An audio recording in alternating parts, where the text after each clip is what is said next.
Trump Ocean Club drew people accused of corruption and future president benefited from laundered funds. Reports say the Trump Ocean Club International Hotel and Tower soars over Panama City Bay, a 70-story skyscraper shaped like a sail. Donald Trump's first international hotel venture, it opened in 2011, a mix of condominiums, hotel rooms and a casino. As one of the tallest structures in Latin America, it was a bold and lucrative expression of the Trump brand, earning him as much as $13.9 million in management fees and royalties in the last 3 years. By day it glints in the tropical sunshine, an apparently shining testament to the U.S. president's business savvy.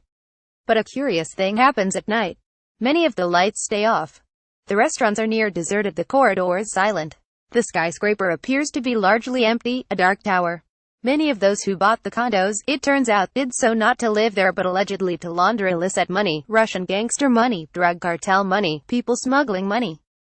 A joint Reuters-NBC News investigation published on Friday, alongside a report by the nonprofit Global Witness, said the skyscraper with Trump's name had ties to international organized crime. The reports detailed how the future president gave the project to his daughter Ivanka as a baby effort to gain real estate experience, and said it ended up drawing a cast of characters accused of fraud, corruption and kidnapping. Trump may not have intended to facilitate criminal activity, but the Panama Tower aligned his financial interests with crooks, said Global Witness. Trump seems to have done little to nothing to prevent this. What is clear is that proceeds from Colombian cartels' narcotics trafficking were laundered through the Trump Ocean Club and that Donald Trump was one of the beneficiaries. There is no evidence that the Trump Organization or members of the Trump family broke the law or knew of the criminal backgrounds of some of the tower's brokers, buyers and investors. The White House and Ivanka Trump referred requests for comment to the Trump Organization, which issued a statement distancing itself from the tower. The Trump Organization was not the owner, developer or seller of the Trump Ocean Club Panama project. Because of its limited role, the company was not responsible for the financing of the project and had no involvement in the sale of units or the retention of any real estate brokers. The story may endure. The president won last year's election on the promise of draining corruption in Washington and building a wall to keep out drugs and undesirable immigrants.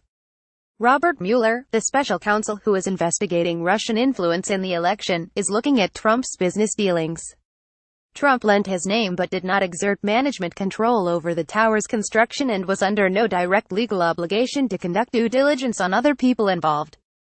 But Arthur Middlemiss, a former assistant district attorney in Manhattan and a former head of J.P. Morgan's global anti-corruption program, told Reuters that since Panama was perceived to be highly corrupt, anyone engaged in business there should conduct due diligence on business collaborators. If they did not, he said, there was a potential risk in U.S. law of being liable for turning a blind eye to wrongdoing. Trump wanted to use the Panama project as a baby for Ivanka. Roger Kafif, a Panamanian developer who pitched the deal to Trump in 2005, told Reuters. She helped kickstart the project a year later by selecting a Brazilian former car salesman, Alexander Ventura Nogueira, as a lead broker to sell units. He promised quick sales at high prices. Ventura's firm, Holmes Real Estate Investment Services, delivered, selling 350 to 400 units, about $100 million worth of property, he told Reuters and NBC. He met Ivanka numerous times, met her brothers Eric and Donald Jr., and met the future president once, at a celebratory event in 2008 at Mar-a-Lago, the family's Florida estate. A year later, however, Ventura was arrested in Panama for real estate fraud, unrelated to the Trump project, and fled on bail. Now a fugitive, the 43-year-old spoke from an undisclosed European city wearing a disguise. Ventura said some of his brokers and clients who traded units in the Trump Ocean Club were connected to the Russian mafia and other organized crime groups. He said he sold 7 to 10 units to David Murcia Guzman, a disgraced entrepreneur who is currently in U.S. custody awaiting extradition to Colombia after being convicted by a U.S. federal court of laundering money for drug cartels, including through real estate. Ventura said he sold about half the units to Russian-speaking brokers, including Arkady Vodopazov, who, according to court files cited by Reuters, was convicted of kidnapping in Israel, and Igor Anapolsky, who, according to Ukrainian court documents cited by Global Witness, was convicted in 2014 of forging travel documents. Another was Stanislav Kavalenka, who, according to Ontario court documents, was charged in Canada with compelling and procuring women to engage in prostitution. The case was later withdrawn. Many buyers remained unidentified because many units were bought and sold through anonymous shell companies. Ventura said he set up hundreds of such corporations, charging roughly $1,000 each. "I had some customers with questionable backgrounds," he said. "Nobody ever asked me. Banks never asked. Developer didn't ask and the Trump organization didn't ask.